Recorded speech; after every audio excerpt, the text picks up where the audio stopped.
Jurgen's more functional because he's bigger, a little bit more confident. You know, Register, really, again, in fairness to him, this is really his still first week of full week of being at defensive end, but you know, he's done some good things.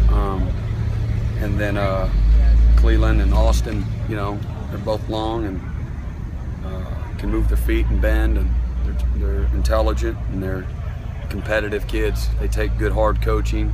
They come from 2 really good programs and 2 sets of good mamas. They got their boys tough, so, and humble and hard-working. So, you know, Shaq and Dodd, those guys, they had a great summer, really good leadership, and it's you know, it's really shown. They're very comfortable in their roles right now.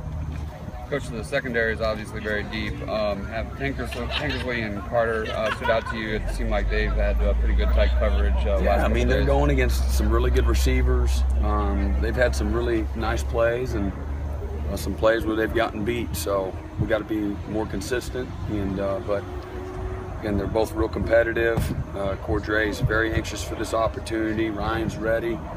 You know, Ryan's a tough, competitive kid that's got good instincts and good top end speed, and he's trying to learn, and both of them are trying to learn the intricacies and just the feel of the game, anticipation, you know, what's coming next based on what just happened, or what's, you know, a split or a release, you know, and that comes from just repetition. It's just getting it over and over and over, and they got to have some failure along the way to grow and to learn. So although you hate it at the moment, you know, when they have some failure, it's a great teaching opportunity. So hopefully you get all those out of their tank right now.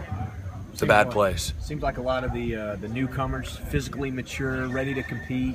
Thinking back to when you first got here, is that a massive change in trying to deal with guys that are maybe a little more ready at this point in practice? Well, sure. You know, we've got 15 guys that were here in the spring, and then the other group, because I think we hit it. You know, you don't always feel that way, but really feel like we hit it.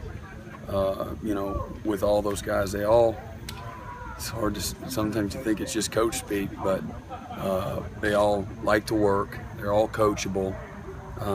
They handle adversity and failure well. Again, that's through 3 days, but that's also through a month or so, and conditioning and workouts, and again, you know, just not being jerks and studying their playbook. And you can tell when guys have put in some work before they ever get to the meeting room or the football field, and they all have. I think they got a good chemistry. The young guys together, they do, and it shows. I think they got a respect for the game and how you get ready to play and how you get ready to compete. And our older guys have done an incredible job of pouring into the younger guys.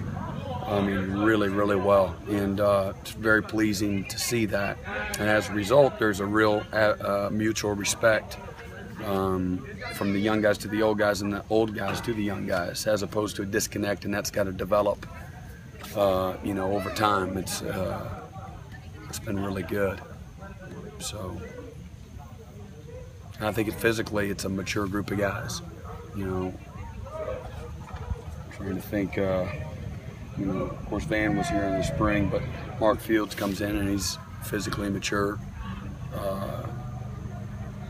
You know, Van's a good football player. He's always in pretty good position. You can tell his dad's a coach that's been around the game a long time. He doesn't get overwhelmed with the speed or the variety of schemes that you're in. And had all those backers. They were all here.